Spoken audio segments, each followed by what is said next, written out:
안녕하세요. 저는 32살의 여자입니다. 얼마 전 파혼을 했고요. 파혼을 제가 한 게 아니라 파혼을 당했어요. 그래서 파혼에 대해 아주 부정적인 사람입니다.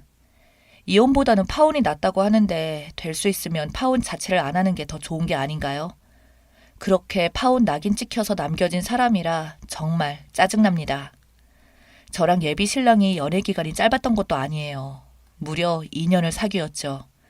사귈 때는 사실 별로 특이한 문제도 갈등도 없었어요. 부모님들도 그렇고요.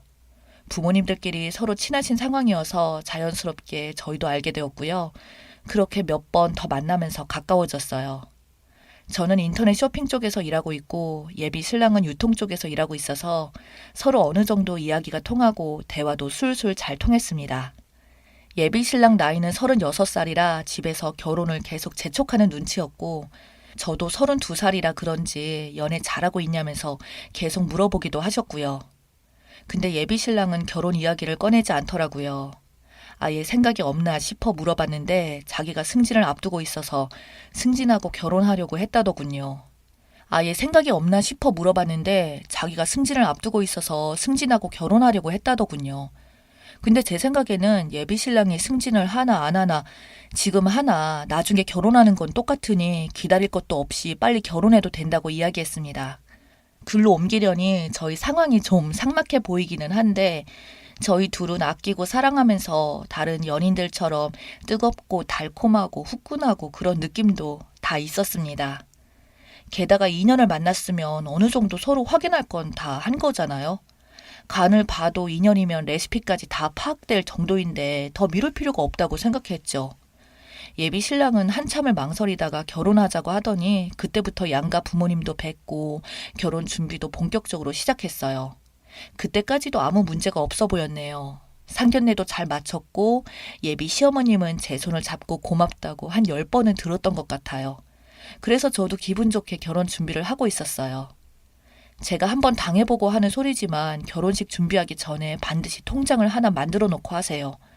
마치 데이트 통장처럼 만들어서 거기에 써야 합니다. 저는 예비 신랑 말 믿고 결혼식 비용 문제는 알아서 하겠다고 하길래 그냥 다 맡겨놓고 있었거든요. 그러다 보니 나중에 기가 막힌 일을 당하게 되더군요. 결혼식 한 달 전 청첩장 초안을 만들 때였습니다. 그때 유독 예비 신랑이 기운이 없어 보였죠. 저는 내심 결혼 때문에 저러나 싶어 걱정했고요. 여자의 촉이 무서운 게 설마 했는데 다 맞더군요. 그때 처음 파혼 이야기를 꺼냈습니다. 확신이 없다며 아직 결혼에 대해 준비가 되지 않았다더군요. 원래 청첩장을 뽑을 시기에 한번 심각하게 고민을 했다고 해요. 그거 뽑다가도 주변에 싹 뿌려버리면 사실상 결혼한 것처럼 되니까요. 근데 그것도 말이 안 되는 게 청첩장을 뽑아야 주변 사람들이 아는 것도 아니고 저만 해도 이미 회사에서 저 결혼하는 건 모르는 사람이 없는데 어이없었죠. 그 뒤로 결혼을 한 해 만에 어쩌네 징징거리다가 그냥 파혼하기로 했습니다. 예비 시어머님은 끝까지 저에게 시간을 달라고 조금만 기다려보자고 했는데 본인이 하기 싫다는데 어쩌겠어요. 제가 무슨 구걸하는 것도 아니고 저도 알겠다고 그냥 파혼하자고 예비 신랑과 이야기를 끝냈습니다. 근데 파혼이 연인들 이별과는 많이 다른 게 파혼 뒤에도 서로 정리할 문제들이 많이 있었어요. 특히 돈 문제가 많이 복잡했습니다. 그걸 통장 하나에다가 돈을 다 옮겨놓고 거기서 빼다 썼으면 나중에 정산하기 편한데 그렇지 못했거든요. 특히 예식장 문제가 많이 걱정이었습니다. 예식장은 3달 전에 예비 신랑과 돌아보고 결정했고 예식장 위치가 예비 시댁에 가깝게 잡게 돼서 그런지 식장 문제는 예비 신랑과 예비 시댁 쪽에서 챙겼어요. 예식장 위약금이 엄청나기로 유명하잖아요. 그래서 파혼 결정을 하고 나니 식장 위약금이 생각났고 생각해보니 본인이 다 부담하겠다고 하더라고요. 자기가 파혼하자고 했으니 위약금 전액을 다 부담하겠다고 저더러 신경 쓰지 말라고 하더라고요. 그래서 신혼여행 위약금도 알아서 한다고 했습니다. 사실 그 말이 맞는 말이면서도 본인이 저렇게 알아서 한다고 하니 기분이 묘하더라고요. 걱정되었습니다. 파혼당한 마당에 그러고 있으니 한심하긴 했죠. 근데 그런 저의 한심한 덕분에 나중에 알게 된 거예요. 처음에 예식장 알아볼 때도 조금 이상하긴 했는데 저희는 웨딩 사진도 따로 업체를 찾아 했거든요. 결혼식을 준비할 때는 그렇게 돈을 아끼려고 하더니 파혼 후에 저렇게 돈을 막 쓰겠다고 하는 게 정말 이상했어요. 다른 사람 같았습니다. 심지어 저희가 결혼 후 쓰려고 청소기 같은 가전 미리 사둔 게 있어요. 그게 좀 값이 나갑니다. 근데 할인을 심하게 해서 미리 사둔 게 하나 있었거든요. 그 청소기도 그냥 저보고 쓰라고 주더라고요. 그러면서 계속 미안하다고 하는데 일단 그렇게 청소기를 받았습니다. 지금은 저희 엄마가 쓰고 계시고요. 엄마는 그 청소기를 쓸 때마다 우셨습니다. 제가 그거 쓰지 말라고 해도 성능이 너무 좋다고 하시면서 울면서 청소했습니다. 저도 가슴이 아프고요. 원래 파혼 후 돈 문제 그런 걸로 많이 복잡하다고 들었는데 이상하게 너무 깔끔해서 그게 계속 찝찝했습니다. 친구들은 뭐가 이상하냐고 고마운 거라며 결혼했으면 더 좋았을 거라며 아깝다고 하더라고요. 그래도 위약금이 한두 푼이 아니고 전액을 다 한쪽이 부담하고 그걸 모른 척 하기에도 불편해서 전화를 해봤어요. 전 남자친구에게 연락해서 위약금이 얼마 나왔냐고 나도 일정 부분은 부담하겠다고 했었어요. 그렇게 해야 내가 마음이 편할 것 같다고 알려달라고 이야기했는데 자꾸 괜찮다고 얼마 안 나왔다고 충분히 자기가 낼 수 있다고 하더라고요. 거의 30분을 넘게 물어도 대답하지 않길래 점점 이상하기까지 하더라고요. 그래서 다음날 예식장에 전화를 해봤습니다. 위약금이 대체 얼마인지 직접 물어보려고 했어요. 근데 최근에 취소된 예식이 없다고 하는 겁니다. 그래서 제가 잘못 기억하고 있나 싶어서 근처에 있는 예식장은 몽땅 다 연락해봤고요. 그래도 못 찾아서 직접 내려가 봤습니다. 보면 기억하니까요. 진짜 예약하기로 한 예식장이 맞았고 다시 한번 꼼꼼하게 다 살펴봤습니다. 예전에 찍어놓은 사진과 비교하면서 그 예식장을 찾았어요. 곧장 사무실에 가서 물어봤죠. 보름 전에 취소하는 예식이 없냐고 물어보니 없다고 하더라고요. 정말 환장하겠더라고요. 게다가 제 이름도 없다고 해서 결국에는 신랑 이름을 불러주니 그제야 찾더군요. 근데 3달 전에 이미 취소되었다고 예약하고 거의 일주일 만에 바로 취소했다고 하면서 그 담당 직원이 저에게 밝게 웃으며 90일 전에 취소된 예식은 위약금이 발생하지 않아요. 걱정 마세요. 하는 겁니다. 저는 그 말이 더 충격적이더라고요. 그럼 나는 지금 2달 동안 하지도 않을 결혼을 준비한다고 그 난리를 피웠나 싶었습니다. 짝사랑도 아니고 짝결혼도 아니고 이게 뭔가 싶었네요. 제 차 직원에게 물어봐도 대답은 같았습니다. 그래서 곧바로 전 남자친구에게 전화했어요. 아주 따뜻하게 전화를 받더군요. 또 위약금 때문에 전화했냐면서. 이제는 정확한 액수도 말해주더라고요. 지방 결혼식장이라 큰 비용이 아니라고 괜찮다고 하면서 아주 천연덕스럽게 이야기하는데 어이가 없었습니다. 그래서 제가 그럼 신혼여행도 잘 취소했냐고 물어보니 지난주에 이미 취소했다고 그것도 괜찮다고 하며 아주 자상한 목소리로 이야기하더군요. 그래서 곧장 이메일을 확인해 봤어요. 전 남자친구 이메일을 들어가서 확인해 보니 별다른 취소 메일이 없더군요. 전화해서 물어봐도 당사자가 아니라서 알려줄 수가 없다는 말뿐이었고요. 혹시나 하는 마음에 직접 가보기로 했어요. 어디까지 나를 속였는지 두 눈으로 확인해 보고 싶었습니다. 일주일 뒤 원래는 결혼 준비를 해야 하는 날 당일이라 회사는 당연히 가지 않았고요. 그래서 쉬겠다고 하니 힘들겠다면서 3일 정도 쉬다 오라고 하더군요. 그래서 그날 오후에 얼굴을 다 가리고 나왔습니다.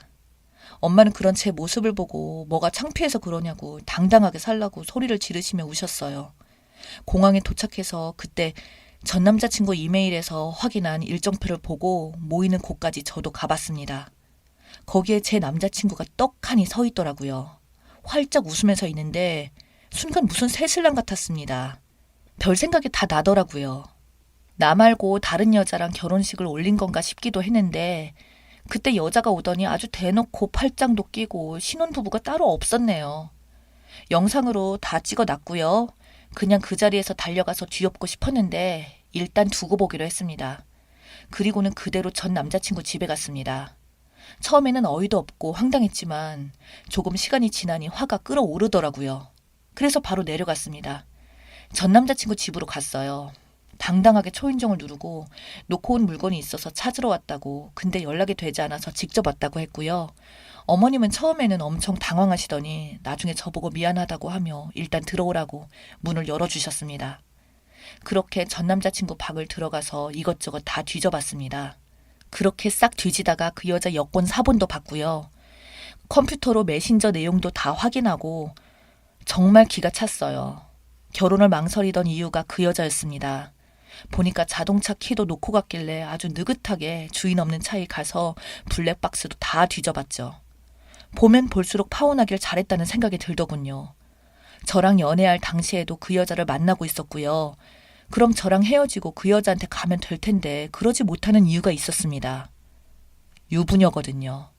집에서는 얼른 결혼하라고 하고 저도 어느 순간부터 결혼 이야기를 계속 꺼내니 거의 억지로 결혼 준비를 시작했고 그 유부녀 아줌마가 옆에서 바람을 넣어서 자기처럼 결혼하지 말고 그냥 파혼하라고 요즘 파혼은 아무것도 아니라고 메신저에다가 아주 도배를 해놨더라고요. 참, 그 집 남편도 불쌍했습니다. 그렇게 그 여자는 남의 집 결혼식을 파투내고 거기다 부족해서 신혼여행까지 따라간 거고요. 어떻게 그런 생각을 할 수 있는지 어이가 없었습니다. 증거들을 싹 다 모아서 나왔고요. 집에 오자마자 증거들을 정리해서 다음날 변호사를 찾아갔어요. 이건 위약금 수준으로 끝날 문제는 아니거든요. 실제로 파혼을 해도 위자료 청구가 가능하다고 합니다. 파혼의 원인을 제공한 사람은 위자료를 줘야 하고요. 제 경우에는 무조건 가능하다고 했어요. 변호사 사무실에서 나오면서 발리에 있는 전 남자친구에게 전화를 걸었습니다. 근데 받지 않더라고요. 그래서 사진까지 찍어서 메신저를 보냈습니다. 그 여자의 이름으로 위자료 청구 소장을 만들었거든요. 그거 찍어서 보내줬죠. 정확히 30초 만에 바로 전화가 오더군요. 저보고 무슨 사진이냐고 해서 일단 발리에 간 김에 아무것도 생각하지 말고 즐기다 오라고. 대신 귀국하면 지옥이 기다리고 있을 거라고 해뒀습니다. 그리고 그냥 끊어버렸어요. 그 여자 집으로도 소장을 만들어서 보내줬습니다. 전 남자친구 집으로도 보내줬고요. 전 남친 어머님은 이게 무슨 일이냐고 물어보셔서 다 이야기해드렸어요. 어머님만 한참을 듣기만 하시다가 저에게 그 여자는 어디 사냐고 이름이 뭐냐고 물어보시더라고요. 그래서 그냥 직접 물어보시라고 했습니다. 예비 신랑이었던 전 남자친구뿐만 아니라 그 유부녀에게도 걸었어요. 당연히 안 받았고요. 위약금 아끼려고 했다가 위자료로 더 나가게 생겼더라고요. 그 유부녀는 이혼당했습니다. 그걸 알고 같이 살아줄 남자가 어디 있겠나요. 자기 마누라가 신혼여행을 2번이나 다녀왔는데 당연히 열받겠죠. 처음엔 저에게 와서 단순히 여행만 함께 간 거라고 자기가 원래 발리를 좋아한다고 가보는 게 소원이라 그런 거라며 울면서 이야기하길래 블랙박스에 녹음된 파일도 다 틀어줬습니다. 메신저 내용도 많이 있다고 나중에 당신 남편과 함께 읽어보자고 하니 바로 입 다물더군요. 전 남자친구 어머님이 화가 끝까지 나셔서 그 유부녀를 묵사발로 만들어놨다고 들었어요. 그래서 위자료뿐 아니라 합의금도 함께 물어줘야 한다고 합니다. 그 돈이면 장가를 가도 2번은 더 갔을 거네요. 이젠 파혼을 해줘서 오히려 다행이라고 생각합니다. 엄마도 이젠 더 이상 울지 않고 청소기를 돌리십니다. 당하고 끝날 줄 알았는데 파혼당한 전말을 알게 되어 다행이라고 생각해요. 여러분도 조심하시길 바랍니다. 제 이야기 읽어주셔서 감사합니다.